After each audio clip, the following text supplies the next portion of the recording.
I am the Highland scribe Cheryl L. Hudson, storyteller. I am about to begin. Are you ready?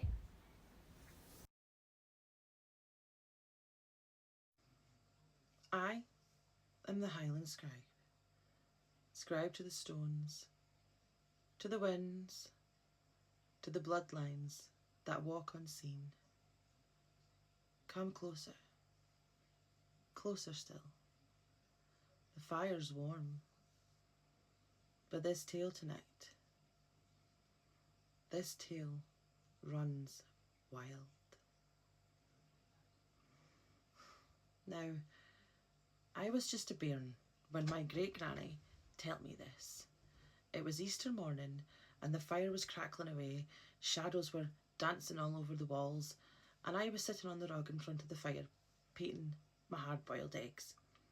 But she had this way of speaking, always quiet and always slow, but her voice carried weight. And that day, she said, "There's a place that no one speaks about anymore."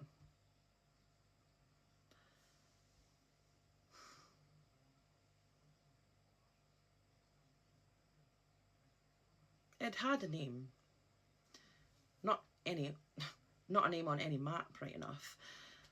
A place hidden deep in the forests where the winds twist and the roots grow crooked, like they're trying to hold the earth together.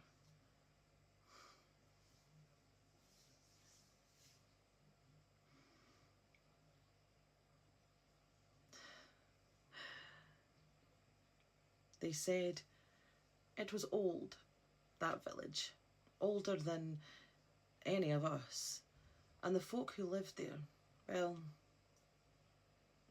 they weren't evil, no, but they knew things passed down not in books, but in blood.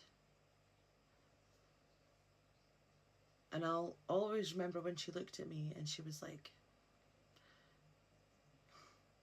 "You're painting them bonny enough. But listen." I stopped what I was doing and I looked up at her and she carried on. In the village there was a boy and his name was Nairn, born on a night when the moon was red and the owls didn't speak. His ma and da, well, they never mentioned that night to anyone except his granny. She was a wise old woman. She knew what it meant. She befriended the travelling folk and she tied bells around his crib to warn off what might come for him. But Nairn, he never believed the stories. Never thought there was anything to be scared of. Thought the tales the old folk were just tales. Stories to keep children safe and to keep them in line.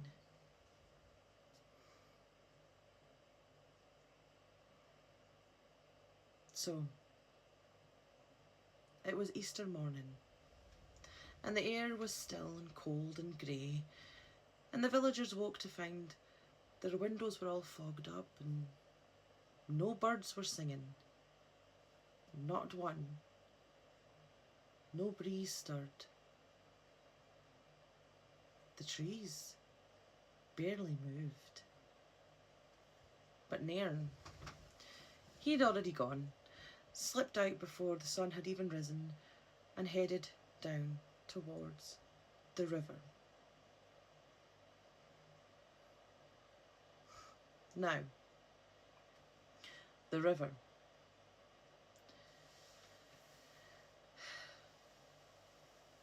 It was called the Drech, the enchanted one, ran slow like it remembered all the things, people and animals, that had ever drowned in it. And in the middle of that cold water, What did Nairn see?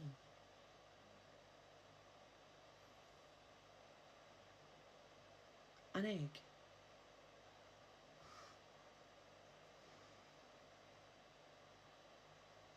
It wasn't a hen's egg. No, not a hen's egg. Not a goose's egg. Neither. It was not a bird's egg of any sort. It was smooth, pale, bigger than any egg he'd ever seen before.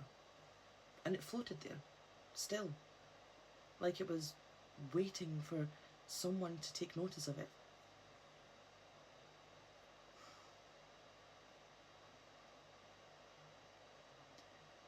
Well, everyone, even the youngest bairns, knew the warnings, and we still use them today. Except we use them in a different way. If it floats, don't crack it. It's not an egg. It's a cradle. And not for anything that you'd want to waken.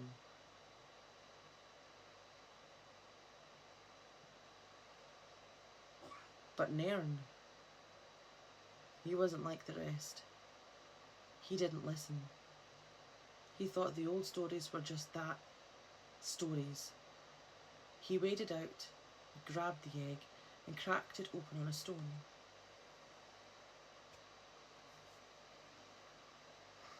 And out came the smoke first. Now, this smoke was not yellow, not white. It was like a mist, black and thick, like tar.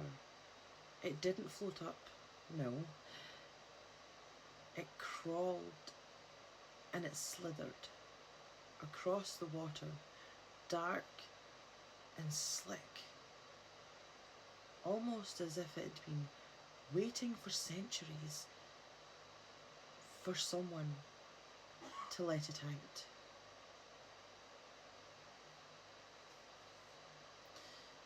The trees stopped moving altogether now. The air went thick. The river, it stopped speaking. It stood still, like it was holding its breath, like it knew something was coming. But Nairn,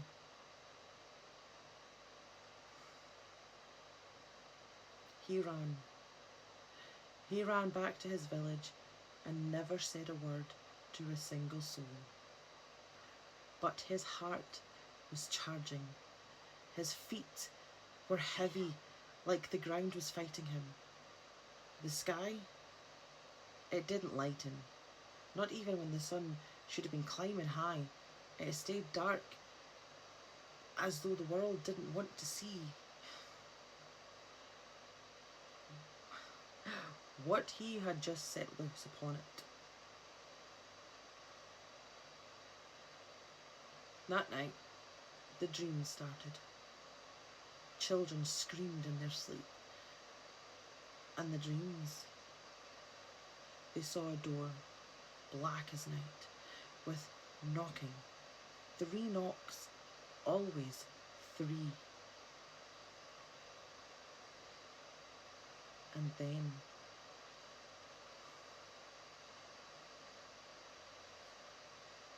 they started vanishing. First it was the miller's daughter, then it was the twins, each of them gone in the night. No sign of a struggle, nothing, just a smear of soot where they had once been. Folk tried everything. They tried salt, they tried charms, holy water. They brought the old seer from the marshlands. But she said it was too late. Said Nairn had opened something old and it wouldn't be put back. Nairn himself, well, he stopped talking. He sat by the river every night whispering. Something no one could hear. They say his shadow started moving on its own. His eyes went grey. Not blind, mind you, just empty. Like he was already gone. And then, the last night, Nairn vanished. Left his boots behind by the river, neat as you please, but the eggshells, they were still whole. There was no crack. It was as if it had never been opened.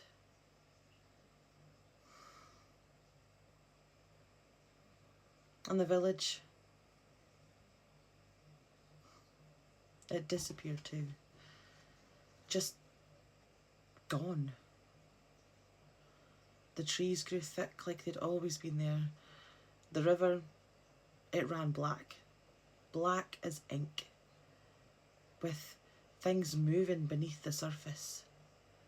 The village had vanished, but the tale, well, that was passed down. It was my family who'd passed through, and my family who had told them about the charms and what to do. Now, the thing that Nairn cracked open, it wasn't meant to be here. It was a spirit vessel holding something ancient, something old, something older than this world, and now it waits. It waits for others to crack open the door.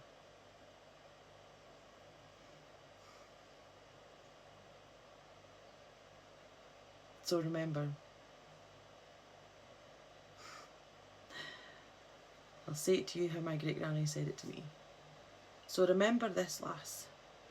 Never crack an egg that floats on Easter morning. Never. And never go wandering beside the rivers. And dinna laugh at old stories. They're no just tales you ken.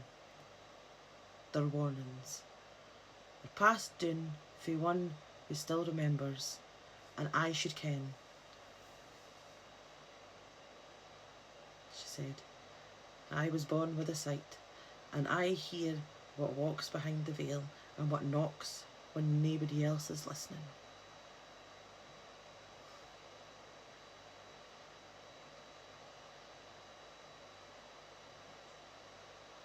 And I remember she finished it off with, and the worst thing I ever heard was knocking. 3 knocks on Easter morning. And then she went back to smoking her pipe like nothing had happened. But let me tell you this. I have never painted an egg since. I am the Highland Scribe. Scribe to the stones, to the winds, to the bloodline that walks unseen. Sleep light wanderer. And when the fire burns again, I hope you'll join me for another tale. Good night.